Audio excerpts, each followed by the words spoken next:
자, 우리 기도하는 마음을 한번 따라 하시겠습니다. 표적을 보고 믿는 신앙이 아니라 말씀과 하나님의 주권을 믿는 신앙을 갖게 하소서. 아멘. 또 윈터 스톰이 몰려온다고 하는데요. 여러분 건강에 유의하시고 그러나 스톰 속에서도 우리와 함께 하시고 우리에게 말씀하시는 주님의 음성을 들을 수 있는 은혜가 있기를 주의 이름으로 축원드립니다. 요한복음은 예수님을 믿고 구원받고 영생을 얻는 길을 분명하게 가르쳐줍니다. 요한복음을 통해서 여러분들의 믿음이 자라고 구원의 확신과 영생의 소망이 있기를 주의 이름으로 축복합니다. 그런데 예수님을 믿게 되는 출발점이 여러 가지 요소가 있습니다. 그 중에 하나가 기적과 표적이에요. 기적은 초자연적인 역사를 의미하고 표적은 기적이 가르치는 대상을 의미하는 거죠. 그러니까 기적과 표적은 공통된 면이 있지만 기적은 초자연적 역사 자체를 말하는 거죠. 그러나 표적은 그 기적이 나타난 이유, 그 기적이 가르치는 대상이 누군지를 말하는 거예요. 그러니까 기적이 일어났을 때 그 기적 자체보다 더 중요한 것은 기적이 가르치는 표적의 대상이 중요해요. 그 표적의 대상이 누구예요? 예수 그리스도다. 우리는 우리의 삶 가운데 기도 응답을 통해서 기적이 딱 일어나면 와 기적이 일어났다 하면서 기뻐만 할 것이 아니라 그 기적을 일으키신 하나님 예수 그리스도를 바라볼 수 있어야 된다. 그래야 기적을 주신 표적을 주신 목적이 달성되는 거예요. 그런데 한 가지 깨달아야 할 중요한 사실은 표적을 믿는 믿음은 출발점은 될 수 있지만은 종착역은 아니다는 거예요. 표적을 계속 요구한 신앙에 빠지면 신앙이 건강하게 자라지 못하고 올바른 길로 가지 못한다라는 것입니다. 표적보다 더 확실한 구원의 진리인 말씀을 믿고 따라가야만 신앙이 올바로 자라게 되고 건강하고 성숙하게 자랄 수 있다라는 것입니다. 그래서 우리는 표적 신앙에서 말씀 신앙으로 빨리 가능한 한 옮겨가야 합니다. 오늘 본문 앞에 표적 중에 가장 큰 표적이 일어났지요. 그래서 많은 사람들이 예수님을 믿었다고 말하고 있습니다. 뭡니까? 그것은 병들어서 죽은 지 나흘이나 된 사람이 다시 살아나는 부활의 표적이 일어났어요. 예수님의 능력으로 죽었다가 다시 살아난 사람은 누구죠? 마리아의 오라버니인 나사로였습니다. 그 결과가 45절에 나오는데요. 마리아에게 와서 예수께서 하신 일을 본 많은 유대인이 그를 믿었으나 이렇게 기록되어 있습니다. 예수님께서 이 땅에서 많은 표적들을 보여주셨지만은 죽은 자를 다시 살린 표적은 이것은 가장 큰 표적이에요. 이것은 하나님의 아들이시고 그리스도이시라는 것을 예수님이 가장 분명하게 보여준 것입니다. 그런데요, 이러한 표적을 보고도 믿지 않는 자들이 있었다라는 거예요. 이게 표적의 한계인데요. 그들은 그 당시 유대 사회에서 정치와 종교를 다스리는 대제사장들과 바리새인들이었습니다. 그들은 예수님이 많은 표적을 보여주어서 많은 유대인들이 믿게 되었다는 소식을 들었을 때 그들은 걱정하면서 공회를 열었습니다. 그 반응이 굉장히 다르지 않습니까? 표적을 보고 예수 믿는 사람이 있고 표적을 보고 걱정하는 사람들이 있었다라는 거죠. 자, 46절 47절 같이 읽습니다. 시작. 그 중에 어떤 자는 바리새인들에게 가서 예수께서 하신 일을 알리니라. 이에 대제사장들과 바리새인들이 공회를 모으고 이르되 이 사람이 많은 표적을 행하니 우리가 어떻게 하겠느냐. 여러분, 예수님이 보여주신 표적을 보고 믿는 사람이 있고 걱정하는 사람이 있는데 여러분들은 어떤 사람입니까? 걱정하는 이유는 뭘까요? 자, 당시 이 공회는 유대사회에서 가장 높은 의결 기관이에요. 그러니까 오늘날 말하면 국회입니다. 대제사장들과 바리새인들은 하나님을 믿는 자들이잖아요. 그런데 예수님께서 많은 표적을 행한 것을 기뻐하지를 않았어요. 오히려 근심하고 두려워했습니다. 왜 그럴까요? 거기에는 표면적인 이유와 내면적인 이유가 있어요. 표면적인 이유는요, 모든 사람이 예수님을 믿고 메시아로 따르게 되면 이를 지켜보던 로마 제국이 가만히 있지 않고 공격해 올 것이라고 걱정한 거예요. 그 걱정이 아주 틀린 걱정은 아니었어요. 48절, 만일 그를 이대로 두면 모든 사람이 그를 믿을 것이요 그리고 로마인들이 와서 우리 땅과 민족을 빼앗아 가리라 하니. 그들이 그 유대 사회를 통치하는 지도자로서 이런 걱정을 하는 것은 우리가 어느 정도 이해할 수 있지만, 그들이 하나님을 믿는 사람들이라는 것에 있어서는 그들은 그렇게 해서는 안 되는 것이었습니다. 당시 로마 제국이 식민 통치를 하는 나라들에게 자치권을 주어서 통치를 했어요. 하지만 그 나라에 반란이나 폭동이 일어나면 군대를 끌고 와서 강력한 힘으로 진압하고 초토화 시킨다는 것이죠. 그러면 그 민족의 자치권이 사라지게 된다는 거예요. 틀린 말이 아니에요. 그러나 사람들이 예수님 믿는 것을 걱정하는 진짜 내면적인 이유가 있어요. 그것은 이 대제사장들과 바리새인들이 자신들의 권세와 기득권을 잃어버릴 것을 걱정하고 두려워했다라는 거죠. 그러니까 당시 대제사장들과 바리새인들은 하나님보다는 누구를 더 두려워한 거예요? 로마 제국을 더 두려워했고, 로마 황제가 준 권세와 혜택을 더 소중하게 여겼다라는 거예요. 여기에 문제가 있는 거죠. 여기에 그들의 신앙이 잘못됐다는 것을 증명하는 거예요. 예수님이 많은 표적을 일으켜서 메시아이시고 하나님의 아들로 드러나는 것을 믿기보다는 오히려 예수님을 죽이는 편이 자신들이 가진 권세와 재물을 계속해서 누리는 것이라고 생각했다라는 거예요. 오늘날 어떻습니까? 예수님을 믿기보다는 예수님을 죽이는 것이, 예수님을 이 사회에서 없애버리는 것이 자신들의 이기심과 욕망을 채우는데 더 좋다고 생각하는 사람들은 없을까요? 있지요. 그러니까 세상이 지금 이렇게 무질서하고 하나님의 말씀과 창조 원리를 파괴하는 거 아닙니까? 왜 그래요? 자신들이 누리는 권세와 이기심과 또 혜택들을 계속 유지하려는 거 아닙니까?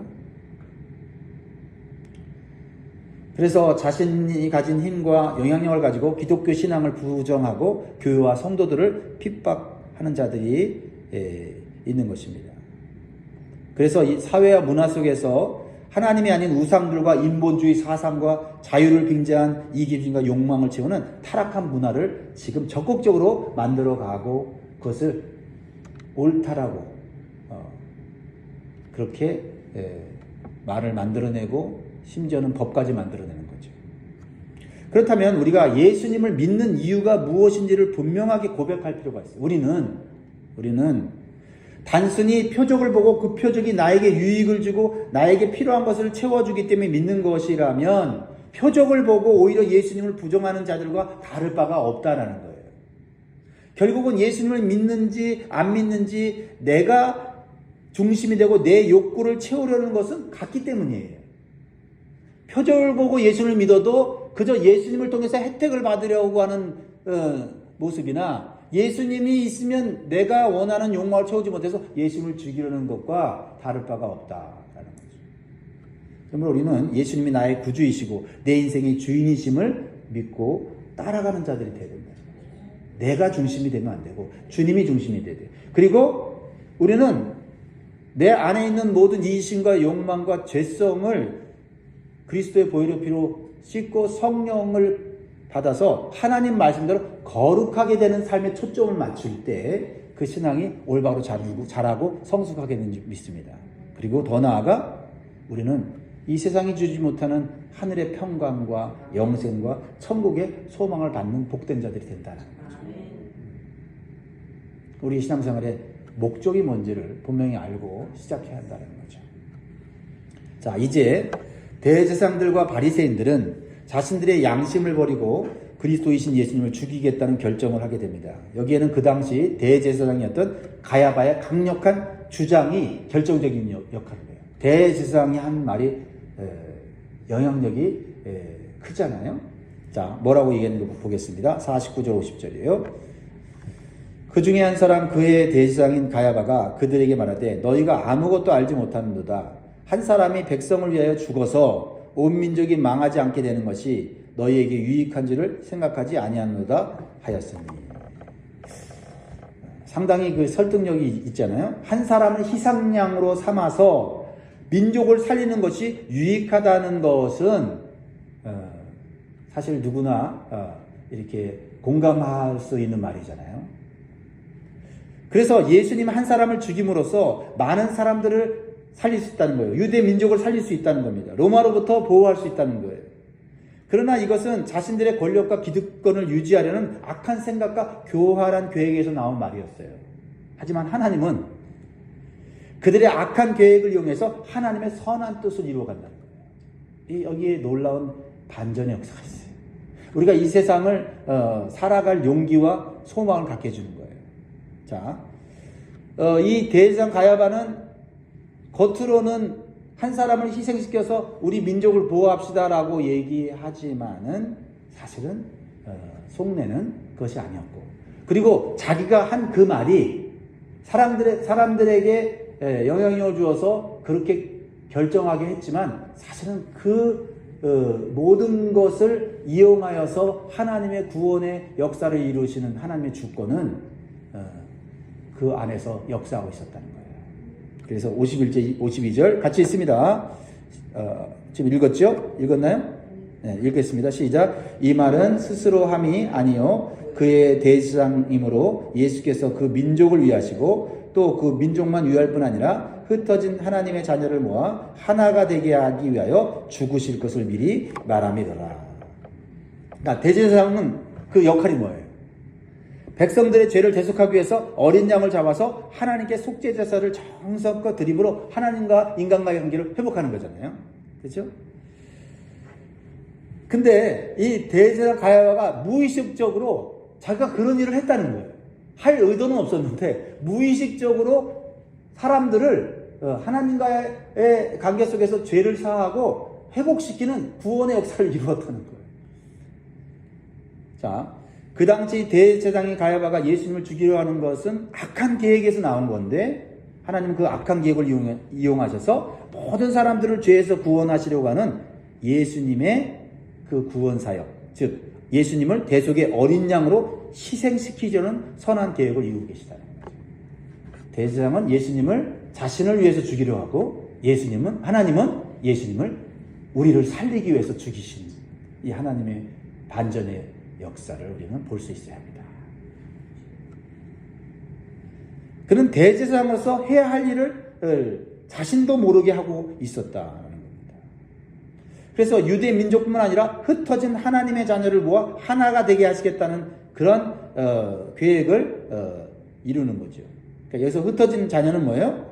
유대 민족만이 아니라 성경 전체에서 흐르는 이 유대 민족을 포함한 모든 민족과 열방이, 이방 민족들이 주님께로 돌아오는 하나님의 계획이 이루어진다는 거예요.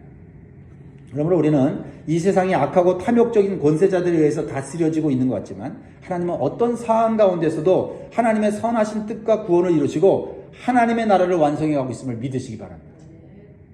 그리고 기억하시기 바라요. 눈에 보이는 이 세상의 어떤 강력한 통치보다 하나님의 주권적인 섭리가 더 강하다는 것을 믿어야 돼요. 그래서 우리는 이 세상 가운데 참된 믿음과 소망을 가지고 살 수 있습니다. 이제 공회에서 예수님을 어떻게 죽일 것인가를 모의하는 것을 예수님이 아셨어요. 이미 위협을 받고 있었지만 이제 나를 죽이려고 완전한 계획을 세우고 있구나. 그래서 공적인 사역을 잠시 내려놓고 잠시 도피하십니다. 53절 54절 이날부터는 그들이 예수를 죽이려고 모이하니라. 그러므로 예수께서 다시 유대인 가운데 드러나게 다니지 아니하시고 거기를 떠나 빈들 가까운 곳인 에브라임이라는 동네에 가서 제자들과 함께 거기 머무십니다. 자, 여기서 우리 예수님의 모습을 배울 수 있어야 돼요. 예수님께서 에브라임으로 피신하신 것은 두려움 때문이 아니에요. 예수님은 십자가에 죽으실 것을 아셨지만 하나님의 때가 아직 되지 않았기 때문에 잠시 피신한 것입니다. 그러니까 죽이려는 자들이 두려워서 피신하는 게 아니고 그들의 계획이 무서워서 피하신 게 아니라 하나님의 때를 기다리는 중에 예수님 피신한 거예요. 환경에 밀려서 상황에 밀려서 사는 게 아니라 환경과 상황을 뛰어넘어서 하나님 중심으로 사는 모습을 보여주고 있는 거죠. 예수님은 항상 하나님의 뜻과 계획을 가장 중요하게 여기셨어요. 우리는 이런 예수님의 모습을 닮아가야 되겠습니다. 세상이 어떻게 돌아간다고 해도 두려워하거나 걱정할 필요가 없습니다. 하나님의 뜻과 계획을 따라서 살아가는데 힘을 다하면 하나님께서 선하고 복된 길로 우리를 인도해 주시는 것입니다. 그러므로 상황을 따라서 환경에 따라서 신앙이 흔들리고 예배를 소홀히 하고 하나님 중심으로 살지 않는 분들이 계시다면 도전을 받아야 되겠습니다. 상황이 예배 드릴 상황이 안 돼요. 형편이 예배 드릴 상황이 안 돼도 우리는 그 자리를 하나님께 예배 드리는 자리, 하나님의 음성을 듣는 자리를 만들 수 있는 믿음이 있어야 되겠습니다. 그래야 하나님이 우리를 선한 길로 인도해 주시는 것이죠. 핑계 많은 무덤이 돼서는 안 됩니다. 핑계를 뛰어넘는 그런 성숙한 하나님의 주권과 섭리를 믿고 나아가는 신앙인이 될 수 있길 바랍니다. 그래서 우리는요, 예수님처럼 때로는 이 빈들, 조용한 자리를 찾아서 하나님의 뜻과 때를 구하는 기도를 할 필요가 있다라는 거죠. 그렇죠? 우리도 환경을 보고 상황을 보면은 두렵고 무섭죠. 그럴 때 우리는 그 환경에 휘둘리는 게 아니라 이 환경 속에서 하나님의 뜻과 계획은 무엇인가? 조용한 빈들을 찾을 필요가 있다. 하루를 시작하면서 하나님 앞에 나와 기도하는 것. 조용한 빈들을 찾으신 예수님을 따라가는 길이다. 그래야 세상의 물결과 흐름에 휘말리지 않고 하나님께 주시는 평강과 믿음으로 흔들리지 않게 되는 줄 믿습니다. 말씀을 맺겠습니다. 사랑하는 성도 여러분, 이 세상은 여전히 하나님을 믿는 자들보다는 대적하고 무시하는 자들이 많이 있습니다. 이러한 때 우리는 세상의 바람을 바라보기보다는 오직 예수 그리스도만을 바라보면서 나아가야 됩니다. 지난주일 말씀과 같이 베드로가 바다 위를 걷다가 믿음의 초점을 잃어버리고 세상의 바람을 보았을 때 물에 빠진 것처럼 우리가 믿음의 초점이 세상이 아니라 오직 예수님께 둘 수 있기를 바랍니다. 그럴 때 우리 주님께서 세상의 바다에 빠지지 않도록 강한 손으로 붙잡아 주실 줄 믿습니다. 기도하겠습니다.